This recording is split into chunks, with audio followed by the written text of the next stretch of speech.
Hello and welcome to this week's episode of the Elevate Your Running podcast. My name is Sarah and I am here with an awesome human being and we have an incredible conversation planned for today. I'm here with Emilia Benson.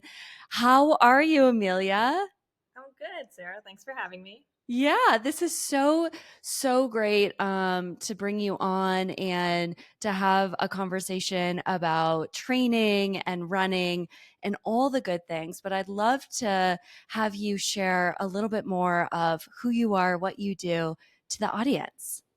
Sure. So I'm a freelance health and wellness journalist. I primarily cover running and fitness, and I live in my hometown of Houston. And I'm also an avid runner and one of Nell Rojas's athletes, just like you. Yeah, and that's how we met. Well, we actually met a few years ago at the Houston race series because we were both ambassadors, but we were also both working with Nell at the time. And so that was really fun to be able to connect before that race and and have a friendship develop over that time and really like lean into connecting this summer with all the great things that Nell is doing in her community of runners and that's what we're here to talk about today. I'm excited. Yeah, I am too. So what race are you training for right now? I'm currently training for the Chicago Marathon, which I'm really Oh, hoping to get a new PR there. yeah. That's so great. So I coach a group of athletes in Denver and a lot of them are running Chicago as well. And the first few weeks when we started our group training this summer, it started in June. We went around the circle and introduced ourselves, said what race we were running and what we were training for. And anytime someone said Chicago, we did a woohoo. And I just did that to you. So we love that race. The Elevate community Similar loves. experience at Nell's training camp in June. It seemed like when we introduced ourselves and said what our upcoming races were, it seemed like a good chunk of her athletes said they were doing Chicago. I think it was at least 10 people, including Nell. So we're going to have a good group there. I'm excited about that. Yeah. It's such a great race environment and it's fast, it's flat. I mean, it's in later October this year. So, like, the weather, hopefully, there's a better chance of it being that, like, cool, crisp fall Chicago air. And everyone can just, like, go and rip off a huge PR. I mean, that's what I would love to see. I'm sure that's what you would love to see too. Yes, fingers crossed for a great weather day. Yeah, for sure. I mean, it's a huge piece to training, um, along with fueling and pacing and all of that great stuff that Nell works with us on. But before we get into this week's episode, I would love to share our elevated moment. So, would you like to share yours with the audience? Sure. I would say my most recent elevated moment is the fact that I feel like my fitness is finally coming around. Now I've been working with Nell for about 3 years at this point, and my first big race with her was the 2022 Houston Marathon. I'd been working with her for 5 months at that point, and we nailed my goal for that race. I ran a 15-minute PR in my first Boston Marathon qualifier. And since then, even though it's been a great 3 years working with Nell, I've had kind of a hard time getting back to that fitness level. And I feel like now it's finally coming around, finally hitting that pace in the workouts. And I'm very optimistic about Chicago this fall. Oh my gosh, I am too. I'm so excited for you and everything that Chicago gets to be and the energy is just so great too that if you're having one of those moments on the course where you're really like digging deep, the spectators are there to like help you thrive and really help you like lean into all of it. So I have a video. I got to run Chicago 2 years ago in 2022, and I have a video that I posted very quickly to Instagram after the race, and I'm running through the streets of Chicago. My hands are up in the air. I'm like yelling, hollering. I'm like, I feel good. This is so fun. And Nell's feedback to me was, let's save that energy for after the race. Like, let's use all of that to run and then whatever you have left after. So, um, hopefully you can really like focus in on your race, have an amazing time, soak in that environment, but also like, do the job, do the task at hand and celebrate after. Yeah. Yeah. My elevated moment this week is my sister was in town over the weekend, which was a lot of fun for her to be here training with now. Like, how long were you running before you decided to one, hire a running coach, and two, when you decided to start with now? Yeah, I had been running a long time. I started running in high school, and I had run several marathons and actually worked with a few coaches before I hired Nell. But I decided to hire Nell specifically in 2021, but I actually connected with her about a year before that. I had heard her talk on a podcast. I believe it was after she won the 2019 Grandma's Marathon. And she talked about how at the time she was training at lower overall volume than most people at her level. And I found that super Mhm. interesting because I'd also found that I also tend to perform better on lower overall mileage, like more quality focused training. So that inspired me to pitch an article to Runner's World on that exact topic about how some runners just do better with lower mileage. And I used Nell as one of my expert sources. And we kept in touch after that. This was in the middle of the pandemic when I wrote the article. So it was like September 2020, no races were happening. So I knew like in the back of my mind that I wanted to hire Nell when it looked like races were coming back. And I told her that. So we kept in touch. And then when about a year after that, when it looked like races were going to happen again, I got in touch with her and I emailed her and told her I was interested in working with her. And it was funny. She was like, "Oh, I totally thought you were joking when you said that. Like she thought I just said that to everyone I interview." It's like, "No, I really do want to work with you." So we started then, and the rest is history. Well, I mean, it was the beginning was great because I hit that first BQ goal right away within 5 months of working with her. But at the same time, like when you blow your first big goal out of the water, it can be kind of hard like when that sets the stage for like the rest of your journey together. So there's been a lot of growth since then, but it's been super fun. Yeah, yeah, I love that. And you've been training year round with her? Yes. Yeah, even in Texas, which is phenomenal because Texas is, the summer, the fall, the spring, it's just warm. It's hot and there's even like hot winter days because I've experienced that. Yeah. If you ran the 2023 Houston Marathon half marathon weekend, like that was a very humid, That was a warm. week year. I was so glad I was just doing the half that year since that was the year that I actually ran Boston. I know a lot of people who did the full that year were not happy with the conditions. Yeah, yeah, it was so wild, especially coming from training in like 20 to 30 degrees, no humidity, and switching into, and it was overnight. Like I was there with an Elevate team, and we were there on Saturday night having dinner together. We walked out of the restaurant. I'm like, this feels amazing. This is like the perfect racing weather. And when I stepped out of the hotel definitely less than 12 hours later, it was a totally different experience, and it wasn't great. I mean, it was really tough. It was a similar experience this year, like experiencing like all the seasons in one weekend. Like I think the Friday that most people were getting here for the race, it was really warm. It was like 75 degrees in the morning and super humid and sunny. And then over the weekend, like a hard cold front hit, and by the time race day rolled around, it was really cold and super windy for the race. Like it actually got colder during the race, which never happens. And then like Yeah. the next day or two, we had like a really bad freeze, and a lot of people from out of town like ended up getting stuck here. And so it was like we're lucky that the race actually happened on Sunday, because if it had been 2 days later, I'm sure it would have gotten canceled.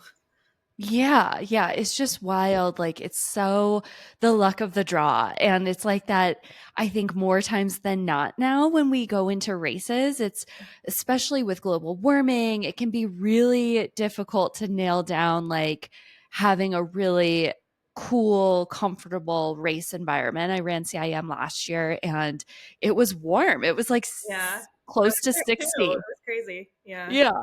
Yeah, it was not like my favorite. What would you say is your ideal racing weather? Oh, my ideal racing weather is like anywhere between 39 degrees and like 44 degrees.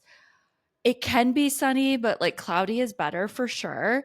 And that's usually when I thrive. Like when I can run some strong races, the weather's usually cooler, it's usually cloudy, it's not humid. It's like perfect racing weather in Same. my mind. I would even take a little colder. I mean, when I ran my Boston qualifier, I think it was 35 degrees and sunny Yeah. here, and it was just in my opinion, the perfect day. Yeah, and that was at the 2022 Houston.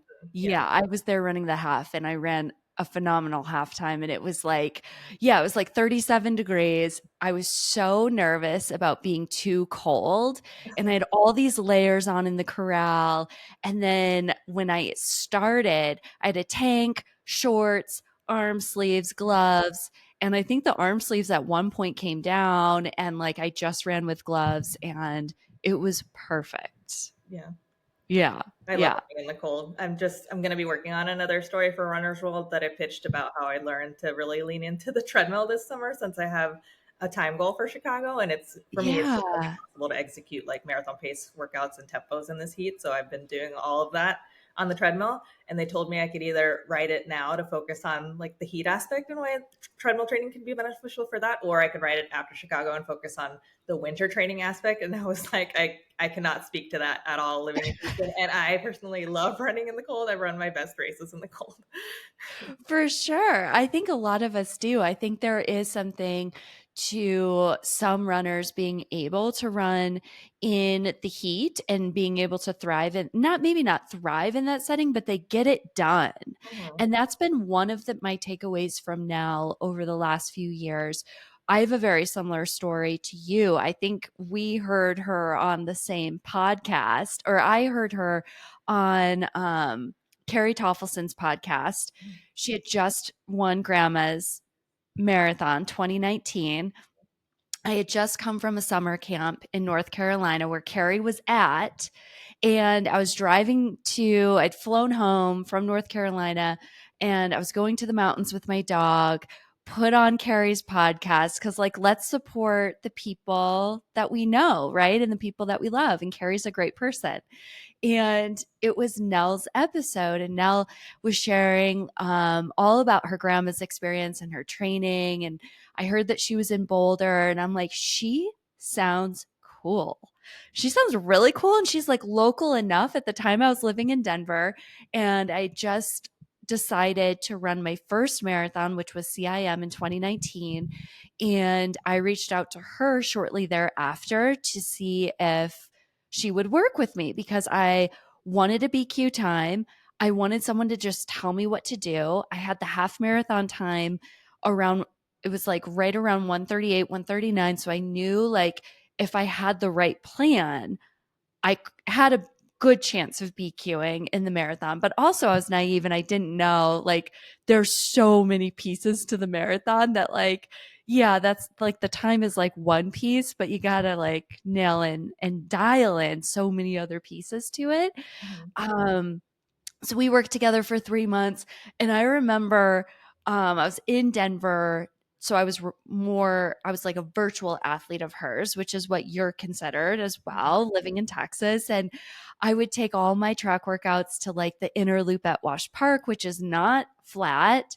And um and in our like race strategy like meeting, I drove up to Boulder to meet her at Whole Foods, and it's like the Wednesday before the race, and I'm talking about how this race is like downhill. And she's like, it's not downhill. It's knit downhill, which is different than downhill. And I'm like, Was it? what? Okay. So I went into this race. I had like no idea. She's like, I think you should drive the course when you get there. And I'm like, okay. So I did. And I'm like, okay. So this is hilly. Okay. I think I'll be fine. I'll be fine. And it worked out. But it's really fun how we have had like similar introductions to her and how you have worked with her since 2021. I started working with her again in 2022. I took a little bit of a pause, worked with a different coach, came back to her as a different athlete. She had to really work with me on a lot of stuff, and here we are in 2024. We're both training for fall marathons.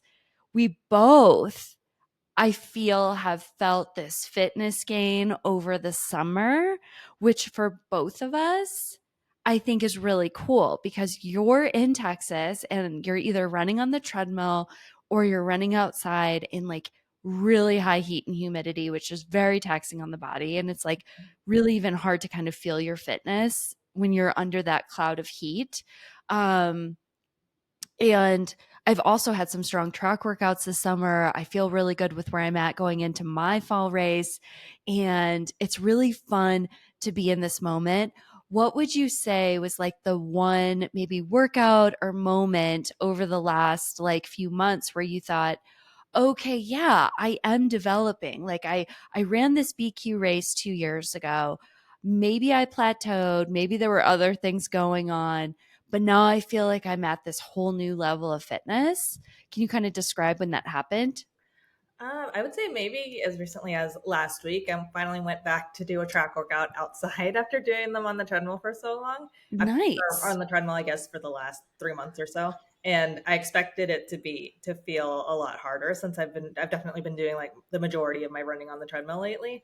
And for the workout was one of my favorite types of workouts that Nell gives us. I don't know if she gives you these workouts where she sometimes does like she has you do like 1K or 1 mile at marathon pace and then like a bunch of reps in the middle at much faster paces. So she had me do, I believe it was 2 by 800 plus 400 plus a 200 with 2 minutes rest in between. And Ooh. yeah, and then another 1 kilometer or 1 mile at marathon pace at the end. And those are my favorite because that last one, like the last K at marathon pace, feels so easy after doing the shorter stuff at much faster paces. And with the shorter stuff, like the 400s and the 200s, I try to not look at my watch for those, even though Nell does give me specific splits and paces to hit. Yeah. I just find like if I look at my watch like halfway through a 400 or a 200 and it looks too fast, then I panic and I'm like, oh, this is too fast. Like I can't maintain this, and then I end up slowing down. But when I don't look at it at all, I usually exceed what she wants me to run. And I expected to run those 400s a lot slower than I did, and I saw paces that I have not seen in a very long time. So that was a confidence booster for sure. That's a huge confidence booster because I'm a big believer in if you're seeing it on the watch, if you're running a workout, and I have athletes say this to me all the time. They're like, oh, but it was just one rep. And I'm like, no, no, no, no, no, no. If you can do that for this rep, all we have to do, we just have to work on it and you're going to be able to apply it to the entire workout. And then you're going to be running stronger. And it's just like a glimpse into like what you're capable of, especially once you're fatigued and you taper and then you race and all the goodness that can come with that. I love that. And now in my mind, I'm wondering if that's my workout for this week. So we don't get our workouts um, until Tuesday night for Wednesday morning, which is actually kind of nice. But I love that transition mile into a workout. It's something that she started, with me too. It's like with everyone on Wednesday mornings, I get a really great benefit of Nell of being able to like see her every Wednesday on the track and she's there coaching us and I'm there with a big group of her Boulder team and we all go into those transition paces. It's so funny because every week we're asking everyone, like, well, what's your pace? What's your pace? What's your pace? But like, we all kind of know each other's paces at this point. And that transition pace is so helpful because it does really get your body, mind, and legs ready to go into that first fast rep. And what I love so much about Nell and Rick and like the whole Rojas coaching is that they're not afraid to pull you back. They're not afraid to say, like, hey, you might be progressing. Let's say it's a K workout. You might be progressing through this K workout or like the workout that you had, Emilia, last week. But hey, let's take this one rep at goal race pace. So you've been running faster, you've run fast, fast, faster, and now we're going to pull you back. Let's run race pace. And then maybe that's the end of your workout. Maybe you still have a few more reps to go. I think it's structured a little bit differently for all of us. But Jenna and I had, shout out to Jenna. She's listening. Jenna's part of Nell's team and an integral part of Nell's team. But Jenna's so great. She just moved from Boston to Boulder, and she's also running the same race that I'm running. So we're going to have a lot of long runs together in our future. And we're very close in pace too, which is very, very, very exciting. And it's one of the parts that I love so much about Nell's group is like the girls, and I say girls because there are a lot of us and there aren't that many men, but a lot of the girls, like, we all run very close together. We have these little like pockets of speed. And it's nice to be able to say, like, oh, yeah, if I run with Emily, I'm going to be running, like, she's a little bit faster than me, which helps me become a better runner. And if I run with Jenna, we're like pretty close to the same pace. So it's very much more aligned. And last week we had a K workout and we got pulled back on rep 4 to just run race pace. So Jenna and I are on the track running race pace, which feels like a jog at this point because we had been running 5K effort for Ks. And then we pulled it way back to race pace. We're jogging. We're like, this feels so good. And then that not only gives you a big confidence boost, I think, for your race, right? I think it also gives your body that time to recover from the first 3 reps. So you can go into that last rep really ready to go. Now, do you get kind of that benefit of Nell's coaching? Does she put anything in your training peaks to say, like, hey, if there's a rep that you want to pull back on goal and run this pace, do that? Is there any sort of like coaching around that? I think once in a while she gives me those specifics, but more often I think she wants me to try to progress. Like if I have like Mhm. a 5 by 1K or something, she'll usually Yeah, want me to hit the last one pretty fast. for sure. Yeah, I think there's so much benefit to that. And it's definitely harder to yo yo the paces back and forth. Like last week, we just wanted to go. And like, that's not necessarily the point for that workout for that day. And that's what I love so much about her intentionality with the workouts and the coaching and really pulling out all of our potential. Um, How do you feel like Nell has cultivated a community of runners that, since you're a virtual athlete, because it's very different. I was just talking through how we get to meet on Wednesdays and I get to run with a lot of her team. So I feel that community all the time. There was a mile race in Boulder a little over a week ago, and Yeah. we were all there. And I was getting ready to leave, and I ran into Rick and Nell and the entire team. And it's like, oh, this is so fun. But being a virtual athlete, you don't necessarily get that. So, how do you feel connected Yeah, to the I'm sure. team? I'm sure Nell would ask that same question. Like, how did I connect these people all together? It's kind of funny. Like, I don't think we really know. I think a lot of us have just ended up like connecting on Instagram over the years. At Yeah. camp in June, I've met so many people that I felt like I'd been Instagram friends with for years, and it was so fun to meet in person. And most of them are a lot faster than me too, but I feel like we still have that.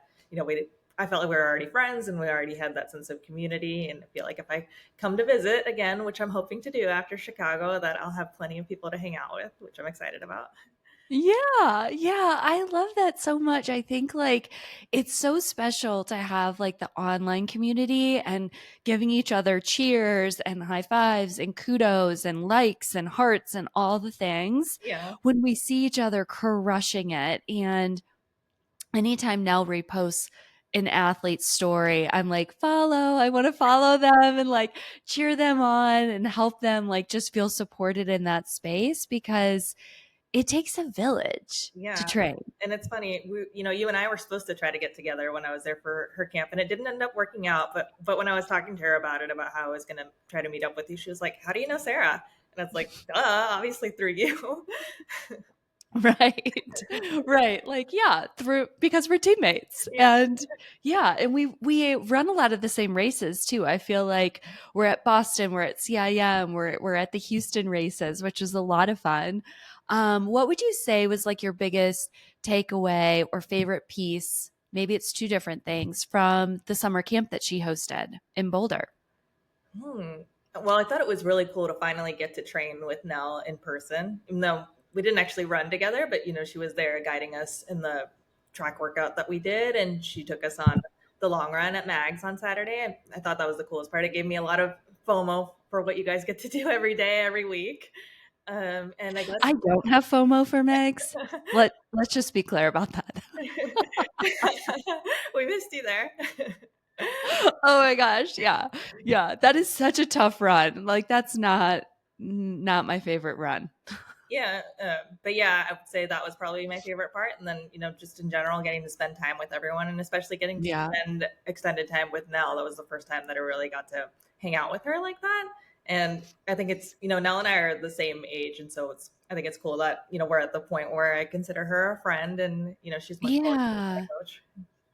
Yeah, and it builds this instant connection when you're able to hang out in person, you're able to spend a few days together, you're doing daily runs, you're doing strength training. I know there was a lot of conversations and talks. There was some cold plunging in the Boulder Creek. I was following a lot of the people who were there, and it was a lot of fun to kind of watch from the other side of the screen, I guess. And I had stopped by, I think it was on a Friday morning, to the track before your track workout.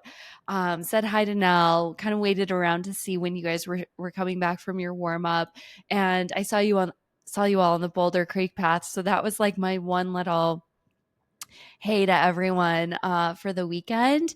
But it was really, really cool to see all the fun Yeah. that everyone was having, and how much you learned and grew and like connected. And everyone after the fact, like there was a lot of local girls there and local people there, and there was just so much conversation around like, we just want to continue this, we want to go back. Like that's such a great vibe and energy. That's exactly what you want when you're hosting something like that. Yeah. And I'm pretty sure she's going to do it again next year. So if that happens, I'll be back. I think she's That's great. I think she's Yeah. maybe doing it like to coincide with Boulder weekend, which would be super fun because that one's been on my list for a while. Yeah, I mean, there's so many great takeaways from Boulder weekend. You could probably write some amazing articles around it. It's such a great race. It's a 10K race on Memorial Day in Boulder. I mean, like 40, 50,000 people come out and run it, and it's so much fun. They have an elite field. You can like race it and then run it for fun. So you get equivalent of like 13, 14 miles when you take into account running from like the finish line back to the start line and then going through the course again. So it's a lot of fun. And Nels Camp was 4 days, 3 nights, daily runs, strength training, really great conversations with not only her and her presenting on a lot of things that move the needle in training and running, but also Rick was there talking, and Molly, her teammate, was there, and just a lot of great learning experiences and bonding experiences. Yeah, she really crammed a lot into those 3 days. She did a good job with it. Yeah, yeah, that's so much fun. And if I had planned better, I probably could have made it, but I was out of town, and you know, Yeah. all the things up until like right before camp started. So I would love to know, like, over the last 2 years, like what's been then your favorite like accomplishment that you've created with Nell and with a coach and with having this running community? Um, a personal accomplishment, I guess, would be when I finally ran another half marathon PR last summer. Yeah. I found that training for a goal half is harder than training for a marathon. Like all the tempo runs that need to go into that is way Yes. harder. So I finally, Yeah. so it had been about 4 years since I had run a half PR when I finally did it. I did that at the Revel Big Cottonwood half in Utah, which is one of the Nice. super downhill races. It was my first time doing one of those like screaming downhill races, and it was super fun. I have a treadmill that actually goes downhill, so I was able to train specifically for that.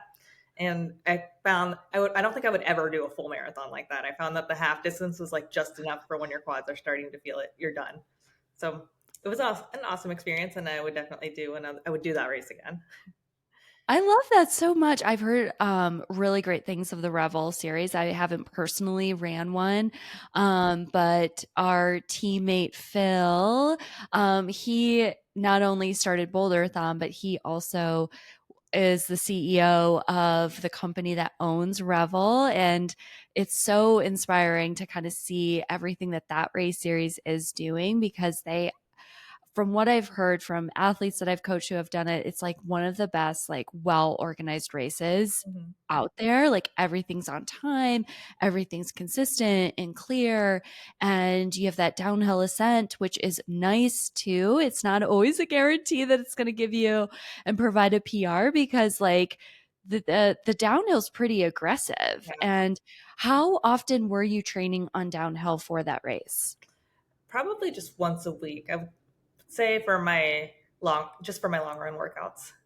That's great. Yeah. Yeah, I think that's enough Yeah. because the downhill is arguably like more it's just more strenuous on the body than running flat or running some uphill. So making sure that it's kind of sprinkled in and it's not like too much. We've both been through Boston Marathon training with Nell. Hmm. So we can attest that, like, yeah, there's a lot of hills too in marathon training for that race, but like the downhill, woo, that takes just a little bit more out of you. Yeah. Um, I didn't do any downhill training for Boston when I ran my first Boston last year. I already had the treadmill at that point, but I just didn't think about it. Like I thought, like the uphill is going to be what's the challenge for me. And in hindsight, I wish I'd focused a little more on the downhill too, because even though I ran Boston, like I ran the first half like exactly how Nell wanted me to, like eased into it, I still felt like my quads got a little trashed from it.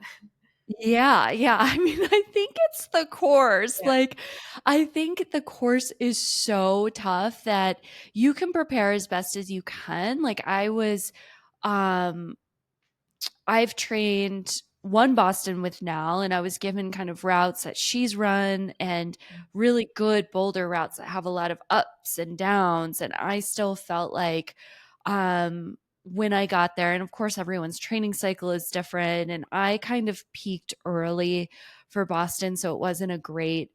It wasn't a great taper or race experience for me, but I felt like I just felt really tired the whole time. And at the halfway point, I'm like, oh, there's like a half to go and it's the hardest half. And I'm still like, I'm still tired. I feel tired. But that's also Boston. It's like that course is incredibly challenging. Yeah, I remember And Nell said that she didn't after she finally ran it the first time herself. She said she didn't think she should have been coaching athletes for Boston before she'd done it herself. Like she said, yeah, you can't really understand what needs to go into your training for Boston if you have a specific goal until you've actually done it once yourself. And I think that's so true. Like I feel like if I get to do it again, I'll go into it just knowing so much better about what to expect. oh, yeah. I think it's so true for any race, anything that we're doing. Oftentimes, like doing it twice over, I think is so helpful because you have the muscle memory from the first time. You know what to expect. You kind of know where your weaknesses, where your strengths are. If you're working with a coach, she or he know where that lies too. And I think that that can be really powerful. Um, I had some second time Boston athletes this last year, and it was the same thing of like, okay, we know what works, we know what we need to work on. Let's put that together and create a better experience. This last year in 2024, so the spring, it was pretty warm. So it was a tough day for most people, not a tough day for many, but Mhm. tough day for most. But yeah, I mean, it's such a technical course. There's so much that goes into that training, and it takes a lot of work from both the coach and the athlete perspective. It's very, very technical. Mhm. Yeah. Yeah. What would you say is maybe the greatest lesson that you've um, learned in training with Nell or that Nell has taught you along the way? Mm, I mean, I guess I kind of knew this already, but I feel like Nell has been able to like very very kindly bring me back to earth sometimes when I've like started a training cycle with a specific goal in mind, and then as we Oh, move along, we see that I'm just not quite there yet. I've had a few like Boston initially. We thought maybe I would be able to try to go for a PR there, and as yeah. the training cycle went on, and I was trying to hit the paces in my long runs, and it just wasn't happening. Like when we had our call, like to discuss like race strategy, and I had something like in my mind already, and she told me like, no, like this is what I think would be a more realistic, realistic strategy to set you up for success. And and that's been very helpful. Even if it might not be what I want to hear, like she always has she always has my best interests in mind, and at the end of the day, wants me to have the best experience I can have. So I think it's good that she helps me accept where I'm at.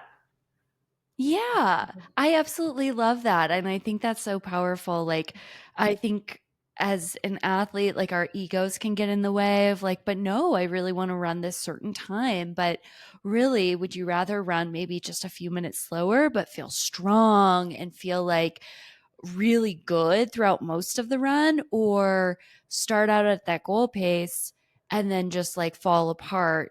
It could be at mile 8, mile 10. There's still a lot of miles to go, especially if you're running the marathon, to not feel good and to just kind of suffer through it. And um, I love that so much. I love that. I feel like for me, the biggest thing that I've learned with her is to know what I need. So a lot of times on the track, she's like, it could be in reps 3, 4, 5, whatever. She's like, so what do you want to do? What do you want to do? Do you want to run the same pace? Do you want to run faster? Do you want to run slower? What do you want to do? And when I first started with her, I was like, the second time, I was like, well, wait, what do you mean? What I want to do? You tell me what to do. That's what I want to do. You just tell me what to do. But that's not what running and racing is, right? Like you have a coach to help guide you, but that coach isn't going to be with you on the race route when you're racing your A goal marathon or your half marathon. Like you have to be able, as athletes over time, and it does take a lot of time, to understand your body, understand what you need, what you want to get out of those workouts, what you want to get out of those long runs, and make it happen, because it needs to be able to translate on the race course and be able to trust yourself as an athlete to be able to make those decisions. And if you can start to do that on the track, it'll translate a lot easier into the race. It's something as a coach I stress all the time. Like, I don't want to be on the training log every single day answering all the questions. I want there to be a little bit of, well, let's test it out. Let's see. What do you want to do? Test it out. Let me know what worked, what didn't work, right? And having that conversation around it and learning more about yourself as an athlete. I think it's so powerful because it's the gift that's going to continue to keep on giving. It's going to be something that I'm going to be able to use for the rest of my running career with her, and like being able to shift and pivot on the course when I need to. So I would say that's been like probably the hardest thing that I've had to develop, but maybe, yeah, maybe the hardest thing that I've had to develop, but also I think the best thing that I've developed with her. And I'm still not quite there yet. Like, why don't you tell me?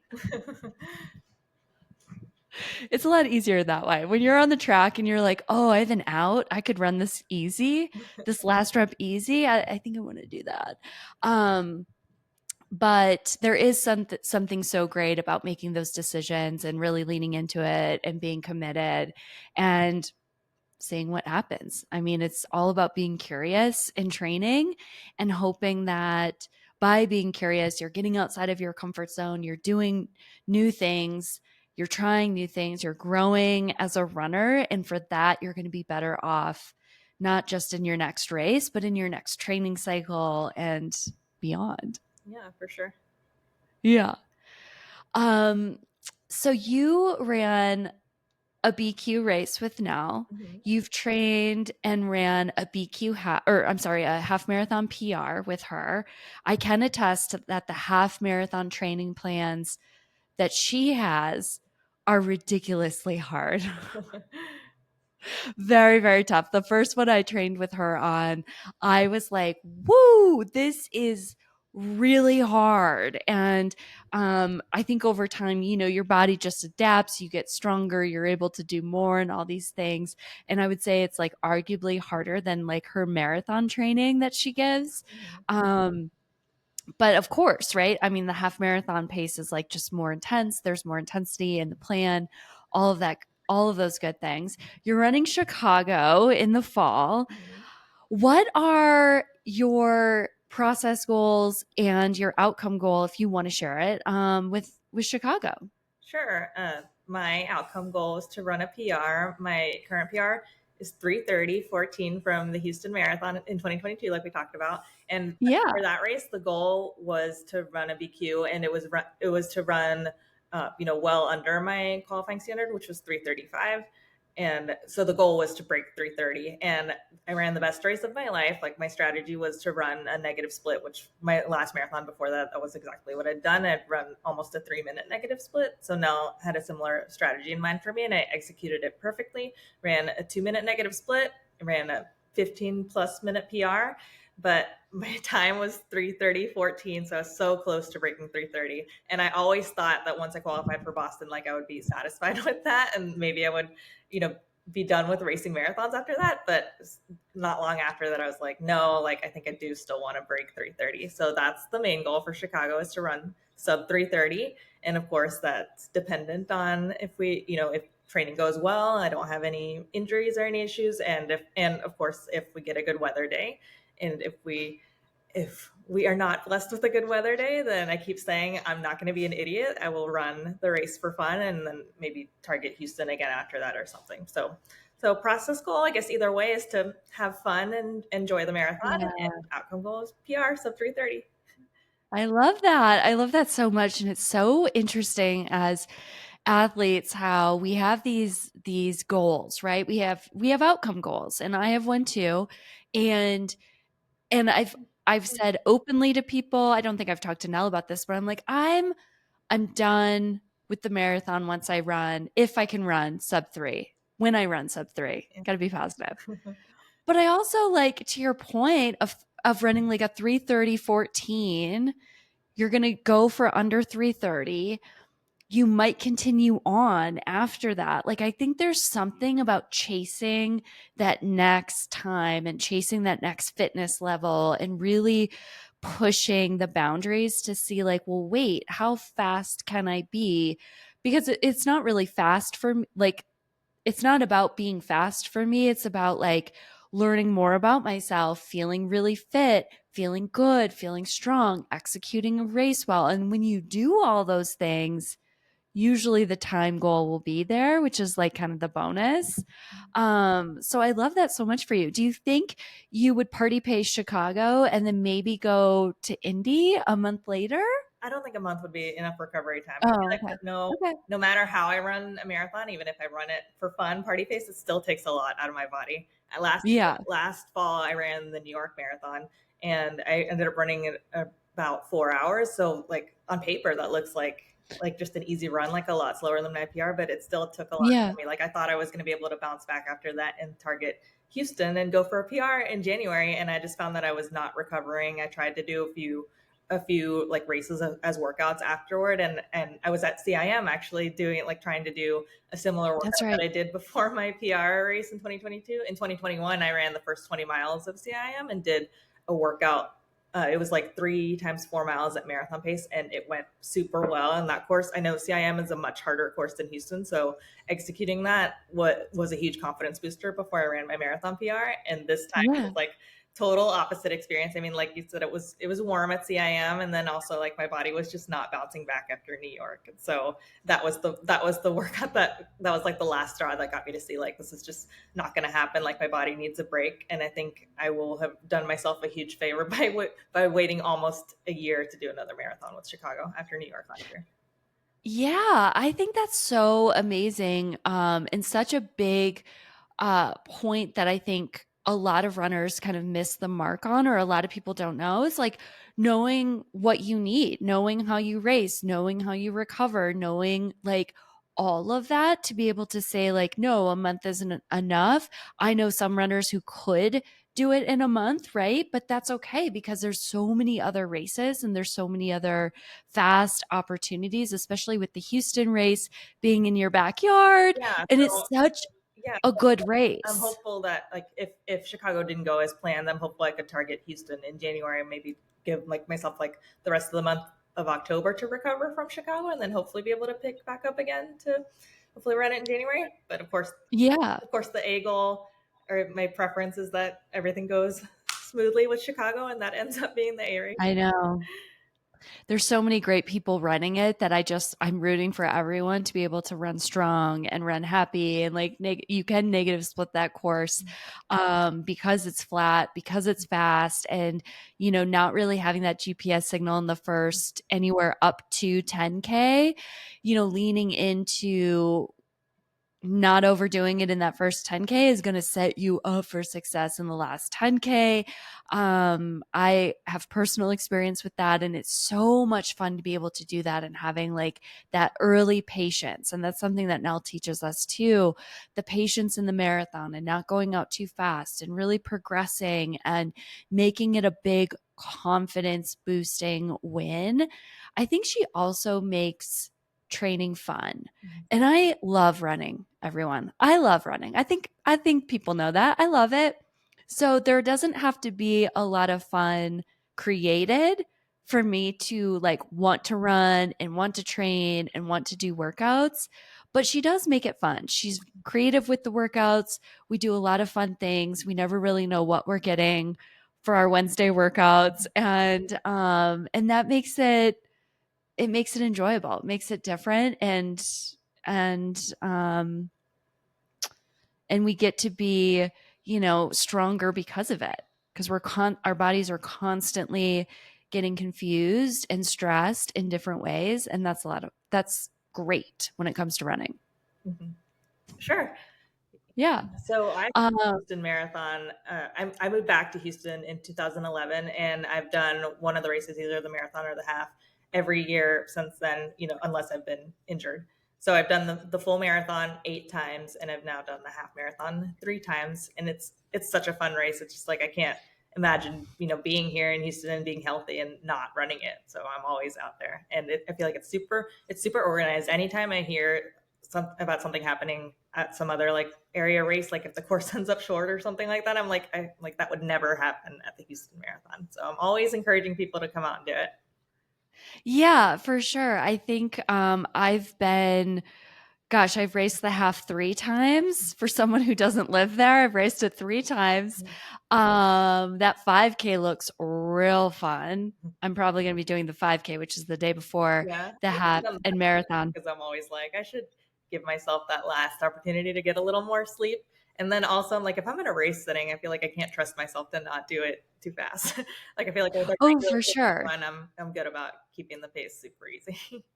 Yeah, I think I would go just to race the Oh 5K yeah, and try, yeah, like just see if I can, what I could do in that space at sea level. yeah. Um, but Houston provides a really great race experience. Like everything is very well organized. It's fun. It's there are so many runners. There's like 30,000 runners. So it feels like you're in a major, Mhm. but you're not crowded on the course, which is like the best. And the city really comes And out in full force to cheer runners on. And I feel like that's also like kind of like a New York like experience. For the longest time yeah, in Houston had been the only marathons that I'd done. I'd done them both multiple times, and I feel like Houston is very similar to New York in that sense. yeah, that's a really good comparison. I agree. I feel like the spectators, the course, everything is so well done that it's a really good experience. So if you're a newer runner or if you're looking for like a late fall, I guess you could consider it winter race, Mhm. Houston is phenomenal, and it lends itself well to running a PR race if that's something that you're looking for. You know, depending on the weather. Sometimes it's a little warm, but that's okay. That's okay too. Um we both got to be ambassadors for I was an ambassador for 2 years. And that's where we originally met, which is what we talked about at the beginning of the podcast. But the Houston the Chevron Houston Marathon team and the city of Houston has an incredible running community. Mhm. Are you part?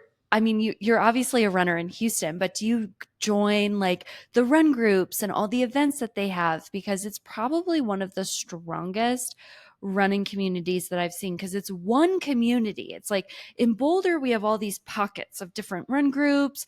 They don't kind of cross over. It's just very like, oh, yeah, I run with this group. But Houston, it feels like it's all intertwined, which is really special. Yeah, there's tons of different run groups and social ones all over the Houston area. I've been a member of the Houston Harriers for the last, I guess, 7 years.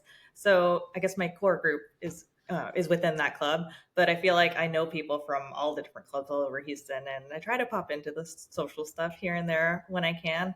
When I was an ambassador for the Houston Marathon, I did more of that. I feel like they did a good job at setting up stuff like that throughout the season, like getting out people from all over the community to come out and prepare for the marathon, which was always super fun.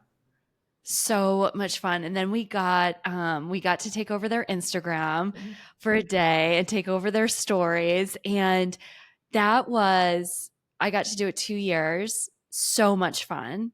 It was so much fun. Did you feel like it took up the entire day? Or was that just me? I feel like it could have taken up the entire day, but yeah, Yeah. it was fun. Yeah. I think I let it take up the entire day. I was like, this is great. You get to kind of share like a day in your life and being a running coach as well. Like I would post questions and ask like the audience and um, like what or the viewers like what just different running questions. And so it was a lot of fun. There was a lot of back and forth, a lot of conversation. And everyone's just there to like run strong and get better and grow. And that's just a really fun vibe to be a part of. Yeah, agreed. Yeah, great. Well, thanks for your time today, Amelia. I really appreciate you and sharing all things running. And I'm so happy that we're teammates and we get to cheer each other on virtually. And I'll be cheering for you at Chicago. Yeah, me too. This was fun. Thanks so much for having me. And hopefully, the next time we do this, the next time we get to hang out like this, it'll be in person. I know. I would love that. All right. Bye, everyone.